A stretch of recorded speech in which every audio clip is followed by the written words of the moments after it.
저는 나이가 엄청 많아요. 저는 관절이 약해요. 저는 운동을 한 번도 제대로 해본 적이 없는데 괜찮을까요? 하는 궁금점이 드실 수도 있겠습니다. 개인마다 체력 상태가 다르므로 속도를 정확하게 정해드리긴 어렵지만 숨이 완전히 차지 않는 속도여야 합니다. 달리면서 문장 단위의 긴 대화를 하거나 노래를 부르기는 좀 어렵지만 짧은 문장, 가벼운 대화는 할 수 있는 정도의 호흡, 이 정도의 강도에서 운동을 하는 것이 좋습니다. 인간보다 강한 근력, 폭발적인 속도를 낼 수 있는 동물은 아주 많습니다. 하지만 인간만큼 멀리, 오래 달릴 수 있는 동물은 거의 없습니다.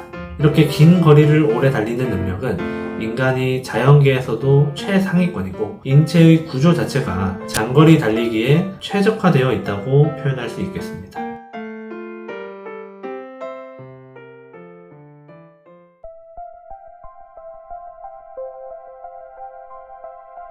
두통뿐만 아니라 자율신경실조로 인한 대부분의 증상에 운동이 도움이 됩니다. 운동 중에서도 유산소 운동 중에서도 중저강도의 유산소 운동이 가장 좋은데요. 약간 숨이 차지만 어느 정도 지속할 수 있는 강도로 하는 운동이 좋습니다. 여기서 가장 추천할 만한 것이 달리기, 그 중에서도 편안하게 천천히 뛰는 조깅입니다. 긴장성 두통은 현대인들이 일상적으로 경험하는 가장 흔한 종류의 두통입니다. 그런데 이 통증의 원인에는 우리 몸의 스트레스 대응 기전이 자리 잡고 있습니다. 바로 과도한 스트레스와 그로 인한 근육의 지속적인 수축입니다. 스트레스가 작용할 때 우리 몸은 마치 위험에 대비하듯 투쟁 도피 모드로 진입하게 되고 이는 머리와 목 주변 근육의 지속적인 수축으로 이어집니다. 싸우거나 도망갈 준비를 하기 위해서 근육에 힘을 준다고 할 수도 있겠는데요. 이때 가장 잘 반응하는 근육들이 목과 머리 주변의 근육들입니다. 싸우거나 도망갈 준비를 하듯이 잔뜩 움츠린 모습을 생각해보면 그렇습니다. 문제는 현대인들이 실제로 신체를 이용해서 싸우거나 도망갈 일이 거의 없다는 데 있습니다. 긴박한 마감으로 인한 스트레스, 대인관계 스트레스, 시험 스트레스에 시달리면서도 정작 몸을 쓸 일이 거의 없는 분들이 많습니다. 투쟁 도피를 위해 잔뜩 힘을 주고 긴장했던 근육들은 제대로 사용되지 못한 채 계속된 긴장 상태에 놓이게 됩니다. 이는 근육의 통증 유발점 발생을 유발해서 근육통, 두통을 유발하기도 하고 전신적으로도 다양한 증상을 일으킬 수 있습니다. 이 악순환의 고리를 끊기 위해서 꼭 필요한 것이 바로 몸을 움직이는 것이죠. 특히 너무 빠르지 않게 적당한 속도로 오래 달리는 것은 우리 몸이 스트레스에 대응하며 준비했던 에너지를 가장 자연스럽고 효과적으로 발산하는 활동입니다. 저 또한 달리기가 취미고 평상시 스트레스와 체력 관리를 위해서 꾸준히 하고 있는데요. 달리기는 인간의 모든 운동 중에서 가장 인간에게 적합한 인간다운 운동이라고 생각합니다. 인간이 만물의 영장이라고 불리고 높은 지능을 가졌지만 인간의 근력과 신체 능력은 다른 동물들에 비해 보잘것없습니다. 인간보다 강한 근력, 폭발적인 속도를 낼 수 있는 동물은 아주 많습니다. 하지만 인간만큼 멀리, 오래 달릴 수 있는 동물은 거의 없습니다. 이렇게 긴 거리를 오래 달리는 능력은 인간이 자연계에서도 최상위권이고 인체의 구조 자체가 장거리 달리기에 최적화되어 있다고 표현할 수 있겠습니다.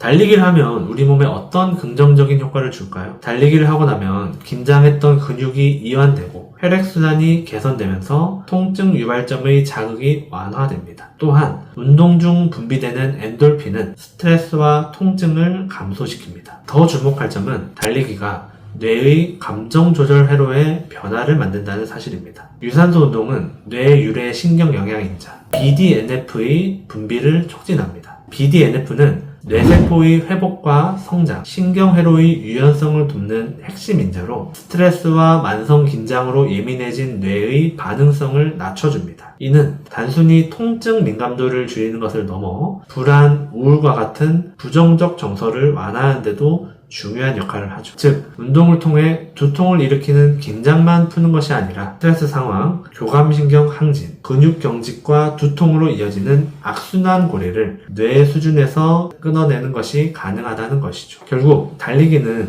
긴장성 두통의 근본 원인인 투쟁, 도피 반응을 해소하는 동시에 스트레스와 감정을 조절할 수 있는 뇌의 힘을 되찾게 하는 가장 자연스러운 방법인 것입니다.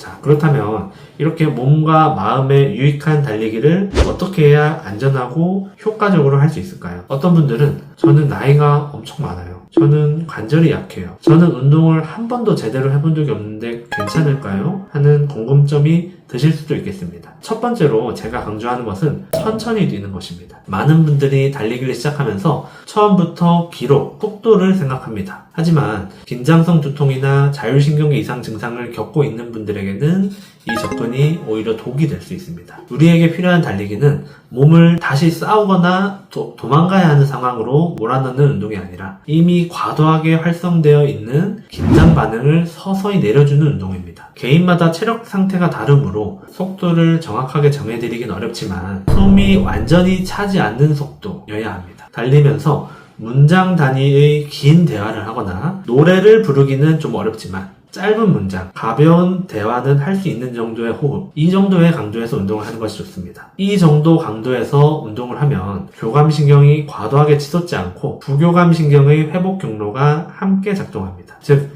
힘들게 참고 버티는 그런 달리기가 아니라 오히려 호흡이 정돈되는 느낌이 드는 것이 목표입니다. 이렇게 느린 속도로 뛰는 것이 부상을 당하지 않고 건강하게 운동을 오래 지속하는 데에도 중요합니다.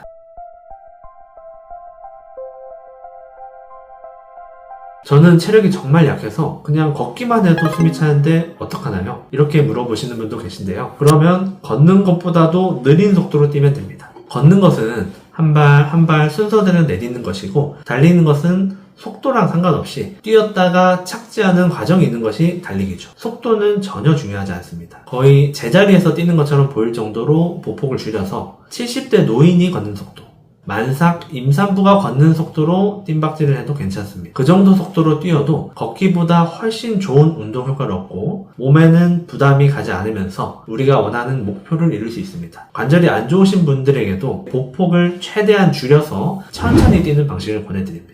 그 다음으로 달리기가 숙련되면서 속도를 늘리려고 하지 마시고 조금 더 오래 달리는 것을 목표로 하는 것이 좋습니다. 앞에 이야기와 연결되는 것인데 10분의 빠른 속도로 달리기보다도 30분에서 40분의 느리고 편안한 조깅이 훨씬 더 자율신경계 기능 개선에 도움이 됩니다. 그 다음으로 달리기를 운동이 아니라 정리 과정으로 생각을 해보면 좋을 것 같습니다. 하루 종일 우리 몸에 쌓였던 긴장, 머리와 목, 어깨에 남아있는 미세한 근육들의 수축, 하루 종일 머릿속을 떠나지 않아서 내려놓지 못했던 생각과 스트레스들, 이것들을 몸을 통해 정리하는 시간이 바로 달리기입니다. 달리고 나서 머리가 맑아지는 느낌, 목과 어깨가 느슨해지는 느낌, 이유 없이 불안하던 감정이 약간 가라앉는 느낌, 이 중 하나라도 느껴진다면 이 달리기를 충분히 잘하고 계신 겁니다.